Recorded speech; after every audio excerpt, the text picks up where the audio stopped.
everyone, my name is KazumaPonVT, and today I'm going to be reacting to Jay's reviews. The Sly Trilogy is now on PlayStation 4/5, but is it good? Well, video.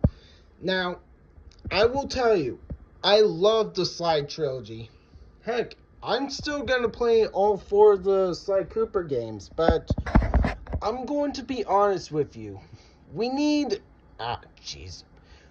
Like, if y'all are expecting everyone here to, willing to replay the Sly 4 Thieves in Time, makes the story better and the characterization better as well, because, seriously, I mean, you could still have the time travel thing. That's not gonna be an issue. The issue is the characterization. Like, Sly, in every sentence he speaks, especially when he's talking to Bentley, it's like he's cracking jokes every single sentence. And, we all know, the Sly community, he knows that Sly doesn't do that. Sure, he does crack a few jokes, but it's not every single sentence. And his tone isn't even in that. In fact, I would say you take I think you take Sly 3's Sly characterization. That should be the characterization for Sly. Same with Bentley and Murray. We all know that that's the characterization that's perfect. Because, I mean, there's literally no other way to extend their characterization. Carmelita, I don't know, but it's definitely not the characterization in the original Sly 4. If there's gonna be a remake of Sly 4 Thieves in Time, don't use the original characterization. And also the story, maybe not do a cliffhanger ending, or if you do the cliffhanger ending, kind of have the cliffhanger ending be more so close to, you get a little bit of satisfaction, but then, and there's a plot twist for a Sly 5 or something like that. That's my opinion on this, but let's listen. And actually, I'll be right back.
I'm back. Sorry.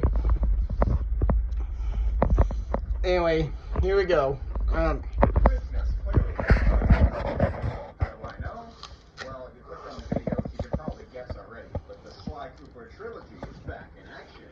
In June of this year, PlayStation added Sly Cooper and the Thievius Raccoonist to PlayStation 4 and PlayStation 5.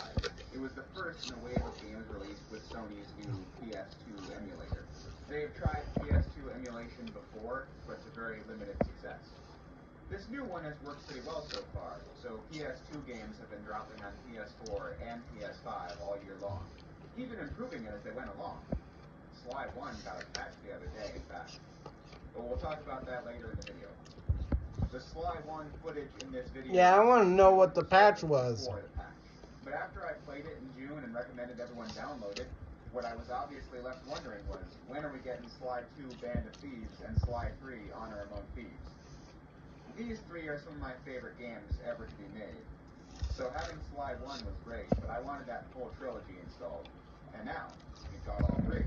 Sly 2 and Sly 3 just came out this week, as did an updated version of Jak and Daxter: The Precursor Legacy. It's all part of PlayStation's big 30th anniversary celebration. I considered making a video on Jak as well, but a discussion like that can be saved for a later day. I did do a video on the PS5 Sly 1 when it came out in June, but I figured making a video titled Sly 2 and 3 on PS5 review would seem pretty weird for anyone who missed the original, so I'm just going to talk about all three here. So before we get into whether or not this is a good version of the Sly Cooper trilogy, let's go over some basic facts. The games you're getting here are Sly Cooper and the Thievius Raccoonist, the first game released in 2002. You take control of Sly Cooper in his quest to recover his family heirloom, the Thievius Raccoonist, from 5 dastardly villains who stole it. Yeah. I love this game. It's a simple and fun action stealth platformer with great characters and writing and art. Now, I'm not gonna lie. I love the trilogy. Best ever. But I will say,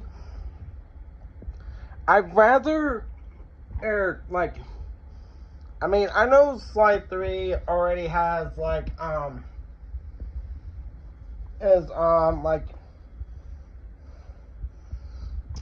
good stuff and everything, but I kind of wish that Sly 3 actually had clue bottles, just like 1 and 2.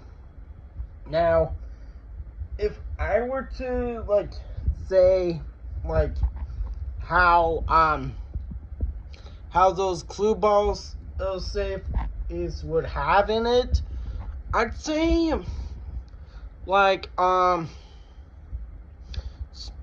well, they're not like the treasures you see in the worlds and everything.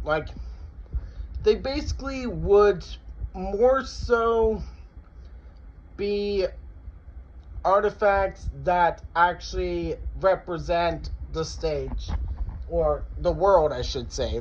For the Italy, for an Opera of Fear, if you would have collected clue balls, if that was implemented, and found a safe either halfway or at least the third to last job in that place, is that would actually have, if a treasure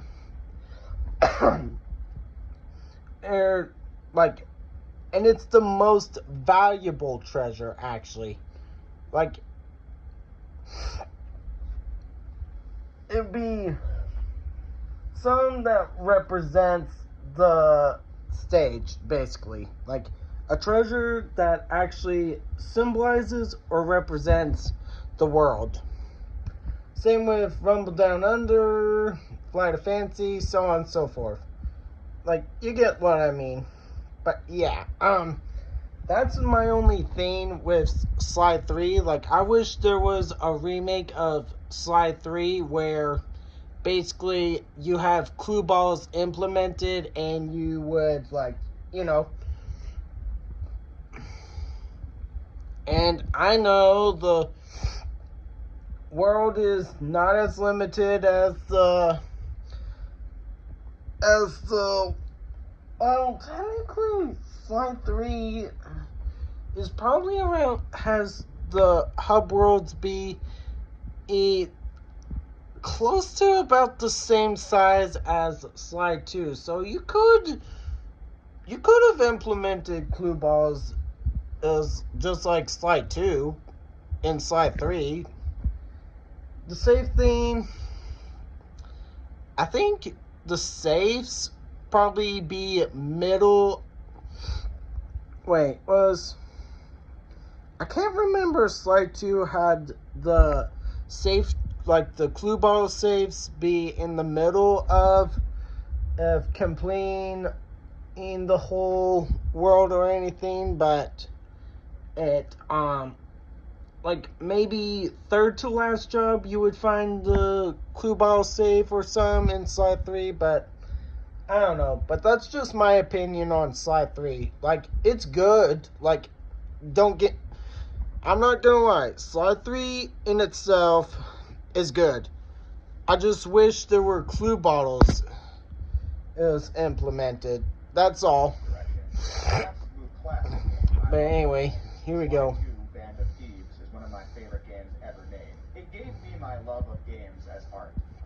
Sly is joined by his gang members Bentley and Murray, playable for the first time as you travel around the world searching for the clockwork parts that got stolen by the Claw Gang, which gets the Cooper Gang wrapped up in an international conspiracy. I won't spoil it from there because this one ought to be played blind. Sly 3, Honor Among Thieves, is easily my least favorite of the bunch. But like, say, Return of the Jedi, it's still pretty good, and a very worthy and satisfying finale to the series, as Sly and the gang need to expand their ranks in order to break into the Cooper Vault, the secret hiding spot of all the Cooper family's stolen goods.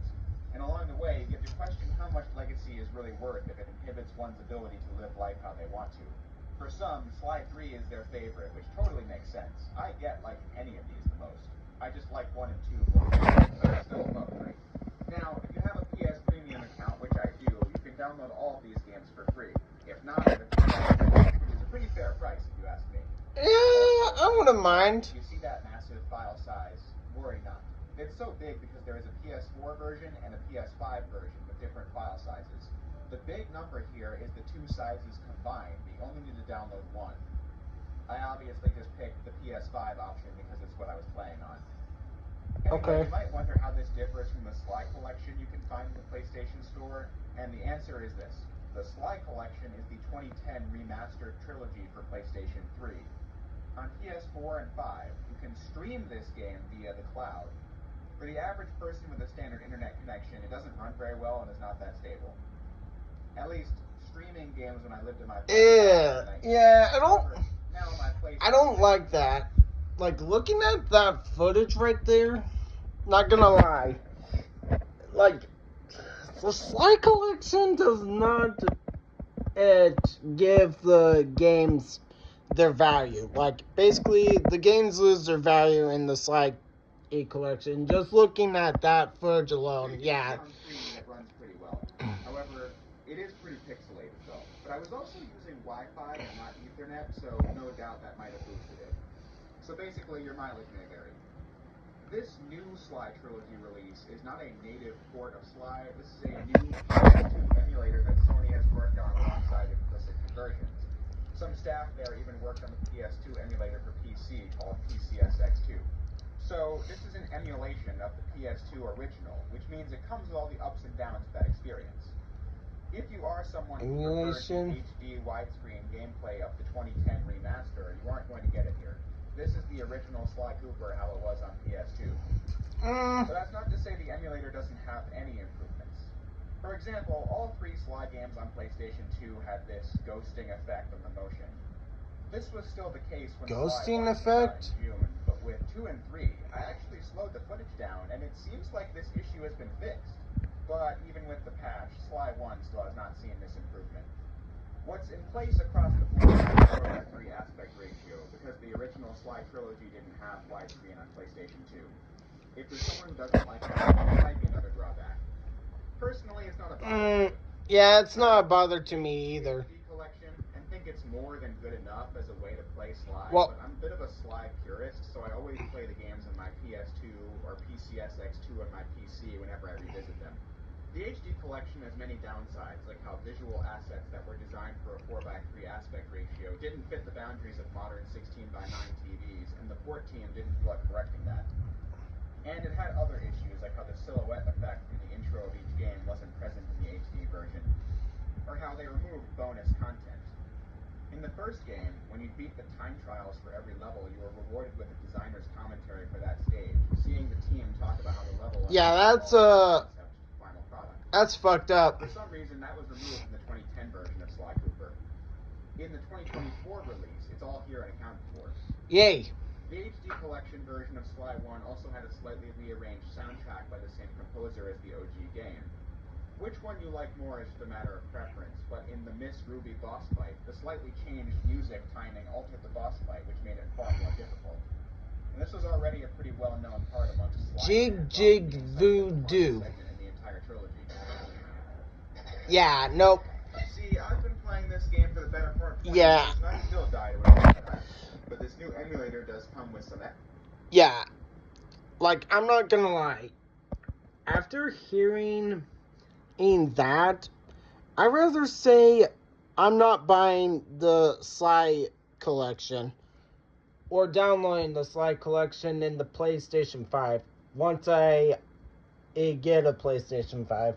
Like, that alone, like how, like, I originally, like, I like the original versions, and I'm happy that the Sly Trilogy, like the emulated version of the Sly Trilogy for the PlayStation 5 actually does that. For those who struggle with it, Yeah. the emulator has save states. See, if you already know you're at the section, you can save your spot and reload it as many times as you may need.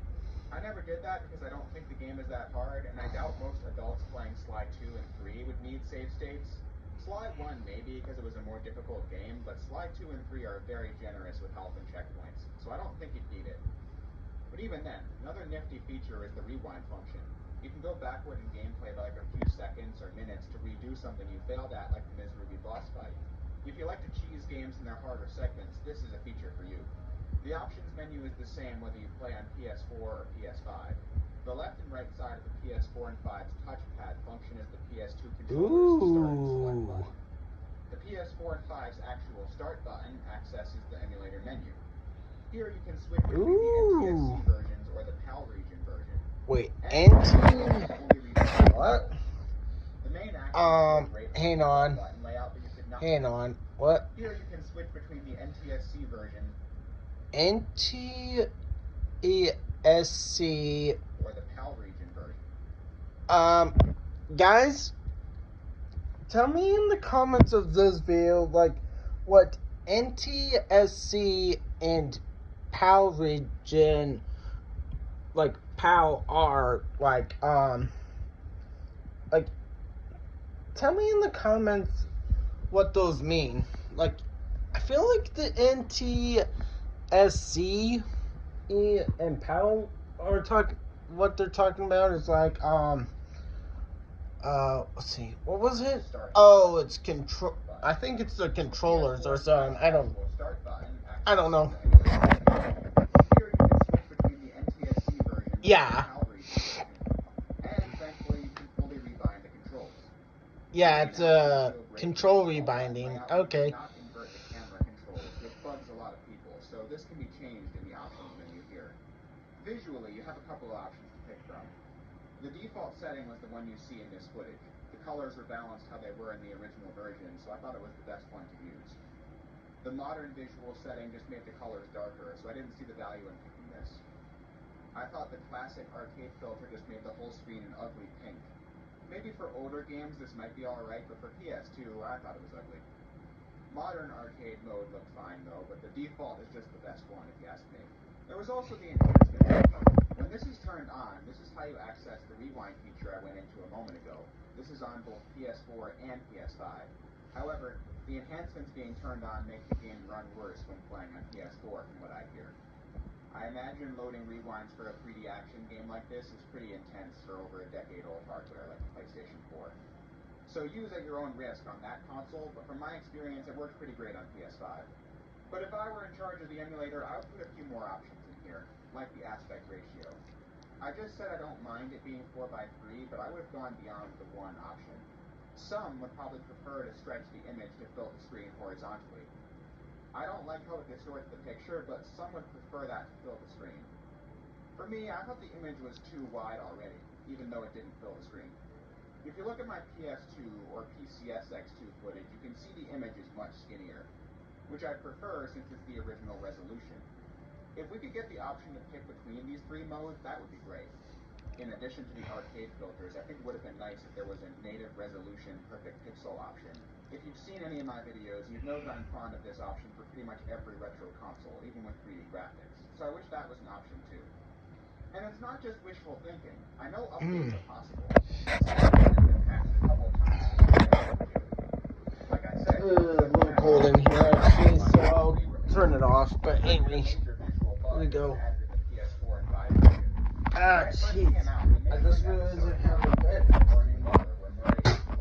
Air. I'm not doing so cold. This new patch actually fixes that. But then I also noticed the game looked a lot sharper too. I couldn't tell if this was just my eyes or my memory or something, but I looked back at the footage of Sly 1 that I recorded in June, and I could tell that the emulator just didn't look as sharp. On screen, you can see the image from June and how it looked pretty blurry, because the emulator used this softening filter on everything, which made the text and the models look blurry. Now you can see the new patch and compare and see that this is much better. The image is far sharper. I believe, since changes have been made, it's possible for more to come in the future. Okay. If you like replayability, you're in luck. The PS4 and 5 versions of the trilogy feature their own trophy list, separate from the one that it had on PS3. Many of which are far more challenging than that PS3 list. So you can really get the most out of the games beyond fully completing them. Speaking of which, I've 100%ed Sly 1 on PS5 and had a lot of fun with the time trials. All of Sly's sequels were really easy games, and while the first one is meant to be a simple game, it's still always fun to replay these parts that require such nail-biting precision. The reward for completing them is the behind-the-scenes video. But what does not unlock is the commercials for Sly 1. Sly 2 also doesn't have the commercials included, despite them being in the original game. The reason for that is probably something to do with licensing or rights or things like that.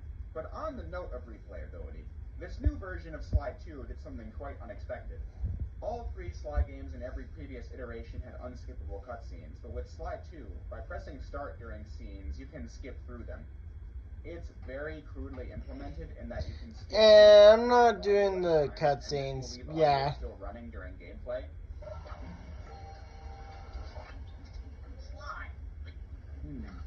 Looks like there's a few pools along the way to Rajan's office. A short swim every now and then should keep our little friend quiet. But you can use this to skip the slideshows and tutorial dialogue that I've heard dozens upon dozens upon dozens of times now. I don't mind the cutscenes, so... In Sly 1, like, probably impossible to I mean, I know some of you guys might, but I don't mind. Maybe they couldn't. I don't care. But I don't mind. That game didn't have as many cutscenes anyway. But then, I don't know why you can't skip anything in Sly 3. That would have been really useful, since some of the cutscenes in that game are really long. But still, maybe it can be added in 1 and 3 later. Who knows? But as it is, this certainly tips the scales towards this being the best Sly Trilogy experience out there.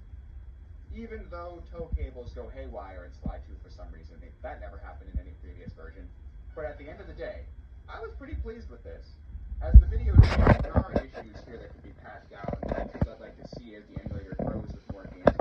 This was pretty cool.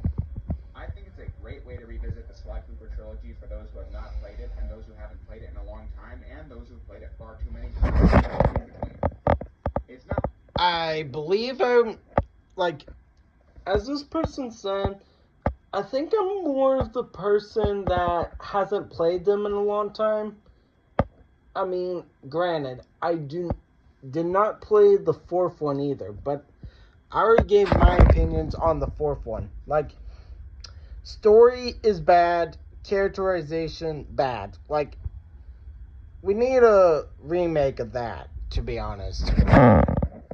Is before putting it onto PlayStation and 5 and 4. Like, that's just my genuine opinion. Perfect, but it's really good. And for me, it was just really nice to be able to boot up a new Sly Cooper release. Oh, sorry. here doing this without these games. So it's nice to see Sly back, even just re-releasing the classic trilogy, which I can play and enjoy every day of the week. Well, that's interesting. Release of any kind Not gonna lie. The trilogy came out on PlayStation Vita. Ew. Of course, I own. Ew. And if we all buy it and give it good ratings, hey, maybe they might do a reboot or a trilogy remake. Okay, trilogy remake. Okay. The ending of Sly 3 is pretty definitive. So at the very least, I think we're likely never getting a Sly 5. That shit would be dead on arrival. Because, Sly 4 was not a successful release and is over a decade old. Credit to me, I've gone this whole video without even mentioning Sly 4 until now. If you want to play Sly Cooper Thieves in Time on PlayStation 4 and 5, it's also available for streaming, with the same issues as I went into earlier. If you have a good internet and want to play Sly 4, if you have a PS Premium account. But I just think Sly 4 is a conceptual misfire for many reasons I've gone into in past videos, even if the game itself is fine, it was very well made and all that good shit. But I'm getting sidetracked. My only point here is that I'm fine never getting a new Sly game again because we have the games we have, and now they're available on modern PlayStation consoles, which is more than any Sly Cooper fan should buy these. Especially those who have spent years complaining that these obscure, never really that popular IPs don't get enough love, as the creators of these games move on to other things. This might show that many still love Sly and the gang. But yeah, that was a quick video, but I wanted to spread some love for Sly and raise awareness for this release for those who might not have known about it. But with that said, there's only one video I want to make for this year past this one, and it's of course about Sonic the Hedgehog. So in the meantime, I will close by saying what I always do. If you made it this far into the video, you've seen everything. Go outside. What if I don't want to go outside, bitch? I'm joking. YouTube, do not take me down for that. I mean, and actually, I should say that that's what's been happening sometimes with some of the reaction videos that I do, including FNAF reaction videos. Like, seriously, I'm just trying to react. Like, I'm transforming enough by speaking a lot of different things. And also, this is a warning for YouTube. Like, for YouTube, for Team YouTube, and I might as well say for Twitch and other social media platforms. If you ever try and censor, well, I should say the government as well, because the government probably is watching all these YouTube videos and Twitch videos as well, Twitch streams as well. But to the government, you better not fucking enforce a law where VTubers had to dox themselves. I am one of the very, very, very many VTubers who do not want to be doxxed. My reason is because there are people who are biological members of a friend of mine in his normal, and he just never got back onto his YouTube channel, still up to this day, called Coder Cody. He like, his biological family found out about his about what he makes and everything, and like, and all he wants is to be alone. And I have a funny feeling that these certain people will try and target me as well. If I dox myself. And I'm not even a VTuber yet. Like, I don't want to dox myself before I have a debut as a VTuber and everything. So, if you're listening to this federal government, and do not, and I repeat, do not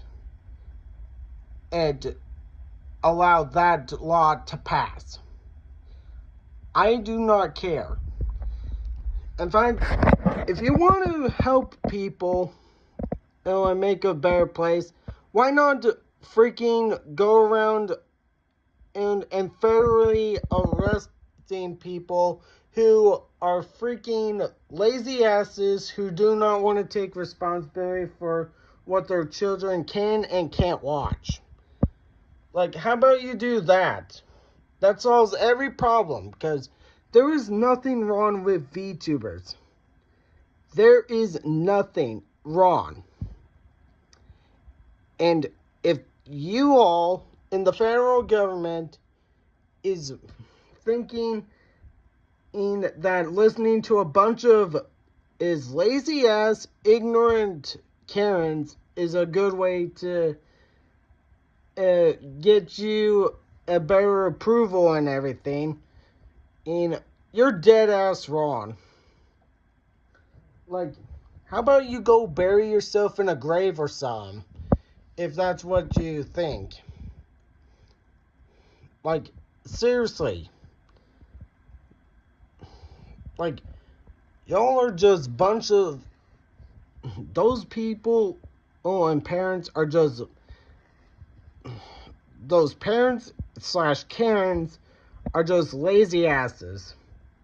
That should be federally arrested for slandering VTubers.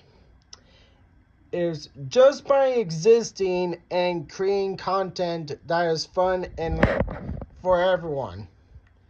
If they are not taking the responsibility to monitor or restrict their children on what they watch and everything, then either A, fairly arrest them for being such lazy parents, or B, just freaking and have their kids go through a foster care system or something. Because, like, seriously, like, there is none wrong with a VTuber. It's their decision not to take responsibility for their children. That's my opinion on that whole thing. And I don't care if I get banned or canceled on YouTube, Twitter, Twitch, or anything. I do not care. I'm speaking my opinion on this censorship law on us VTubers. Anyway, that's all I have to say. So, this is Kazumapon VT signing out.